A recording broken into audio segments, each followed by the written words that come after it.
علیہ السلام کی محبت سے معاشرے کے دکھ جو ہیں وہ سمیٹے جا سکتے ہیں۔ آقا کریم علیہ السلام نے محبت سے ہی معاشرت کو جو ہے وہ اپنے قریب کیا اور لوگ ایمان کی دولت سے مالا مال ہو گئے۔ وہ ایک بچہ آیا نا اپنی ماں کے لیے لباس لینے کے لیے، اور پہلے وہ گیا اپنے چچا کے پاس، اس کی ماں بیوہ تھی اور اس کا لباس پھٹ گیا تھا، اور وہ اپنے چچا کے پاس گیا تو اس نے دتکار دیا۔ ماں نے اس کو روکا تھا بیٹا نہ جانا، لیکن اس نے کہا کہ تیرے بدن کے اوپر جو لباس ہے وہ بھی پھٹ گیا اور جگہ جگہ سے جسم جھلک رہا ہے، تو میں اپنے چچا سے آپ کے لیے لباس لے کے آتا ہوں۔ پھر جو رویہ اس نے اختیار کیا تو واپس روتا ہوا آ رہا تھا، تو کسی نے راستے نے پوچھا کہ کیا ماجرا ہوا؟ اس نے کہا چچا کے پاس گیا تھا ماں کے لیے لباس لینے، اس نے تو لا کے بھیج دیا۔ اللہ اکبر۔ تو اس نے کہا کہ جا سینے حرم میں محمد نام کا ایک شخص بیٹھا ہوا ہے، اگر تو اپنا دکھڑا اس کے سامنے پیش کرے تو وہ امید ہے تمہیں رد نہیں کریں گے، لیکن سن لے ان کا دین کوئی اور ہے۔ اللہ اکبر۔ اپنے ماں کے پاس آیا تو ماں کو کہا کہ چچا نے تو لا کے بھیج دیا، لیکن آپ کی حالت مجھ سے دیکھی نہیں جا رہی۔ بچہ ابھی شعور کی منزلوں میں قدم رکھ رہا تھا، پہلے بہت چھوٹا تھا، اب اس کے اندر ایک جذبات تھے بچے کے اندر۔ تو ماں نے کہا کہ بیٹا نہیں ان کے پاس نہیں جانا، سنا ہے کہ جو ان سے ملے دین دھرم چھین لیتے ہیں اس کا۔ اللہ اکبر۔ تو حضور علیہ السلام کے پاس جانے سے ماں روکنے لگی، لیکن بچے نے کہا کہ امی میں پکا رہوں گا، بتوں کا وفادار رہوں گا، تم اس ٹینشن کو، اس پریشانی کو چھوڑ دو۔ اور حضور کی خدمت میں حاضر ہوا۔ حضور صحن حرم میں چادر اڑے بیٹھے ہوئے تھے، اور جا کے کہنے لگا میں پہلے بات آپ سے کر لیتا ہوں، آپ کا دین میں نے قبول نہیں کرنا۔ حضور مسکرا کے بولے بیٹا بتاؤ کس لیے آئے ہو؟ کہا میری ماں بے لباس ہے، میں آپ سے لباس لینے آیا ہوں۔ حضور نے چادر رحمت اتار کے اس کے کندھوں پہ ڈال دی۔ اللہ اکبر۔ وہ واپس آ گیا اور ماں پر حضور کی چادر اڑائی۔ اللہ اکبر۔ اور ماں نے کہا کہ بیٹے اس نے اپنا دین تو نہیں تجھے دیا؟ کہا نہ میں نے پہلے کہہ دیا تھا تیرے دین نہیں مانوں گا۔ ماں کہنے لگی پتر اس کا دین ماننا چاہیے، یہ جس نے رحمت کی چادر ہمارے سر پہ تان دی۔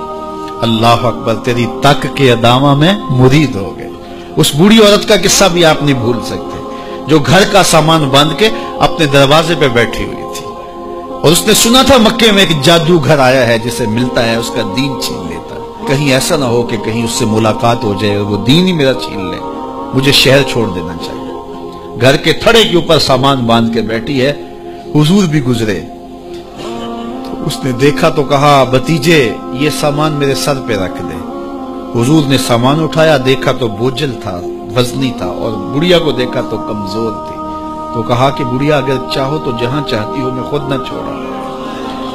اس نے کہا اس سے بڑی مہربانی کیا ہوگی؟ حضور نے سامان اٹھایا ہوا ہے اور بڑھیا سے باتیں بھی کرتے جا رہے۔ تو بڑھیا کو کہا کیوں جا رہی ہے؟ اس نے کہا کہ سنا ہے یہاں ایک جادوگر ہے جو لوگوں کا دھرم لوٹ لیتا ہے، لوگوں کا دین لوٹ لیتا ہے۔ میں نے ساری زندگی بتوں سے وفا کی، میرے آباء و اجداد نے بتوں سے وفا کی ہے، میں چاہتی ہوں دین اجداد ہاتھ سے چھوٹ نہ جائے، آخر اس شہر میں رہتی ہوں کہیں مل نہ جائے۔ خیر حضور نے کچھ نہیں کہا، اس کا سامان نہیں پھینک دیا کہ ٹھیک ہے تم پھر جاؤ۔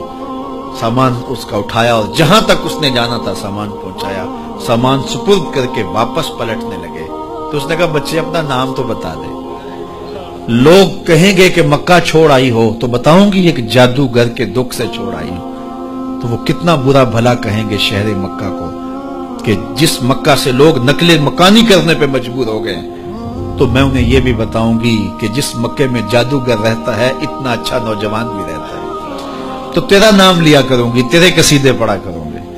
تو حضور علیہ السلام مسکرا پڑے، کہا بڑھیا جس جادوگر سے بھاگ کے آئی ہے وہ تیرے سامنے کر رہا ہے۔ اس نے کہا سچ سے آپ ہی محمد ہیں؟ حضور نے فرمایا نام میرا یہی ہے۔ تو اس نے کہا پھر آپ کا جادو میرے پہ چل گیا ہے۔ اللہ اکبر۔ تیری تک کے ادامہ میں مرید ہو گئی۔ لوگوں کی خدمت کریں، بوڑھوں کے کام آئیں، دکھیوں کے کام آئیں، مصیبت زدہ کے کام آئیں۔ حضور یتیم ہو کے یتیم پرور تھے، لاچاروں کی مدد کرتے، لوگوں کے گھروں میں پانی بھر کے دے دیتے، اور دکھیوں کے کام آ جاتے اور مصیبت زدوں کے کام آ جاتے۔ تو حضور سے پیار کرنے والوں، امت میں آپس میں حسد نہ پھیلاؤ، بغض نہ کرو، نفرتوں کے پہاڑ کھڑے نہ کرو، ایک دوسرے سے پیار کرو، جڑو، امت وحدہ بنے، اور اپنے ماحول کو، اپنی معاشرت کو ایک خوبصورت معاشرت کا رنگ دو، اور اپنی زندگی کو حضور کے نام کر دو۔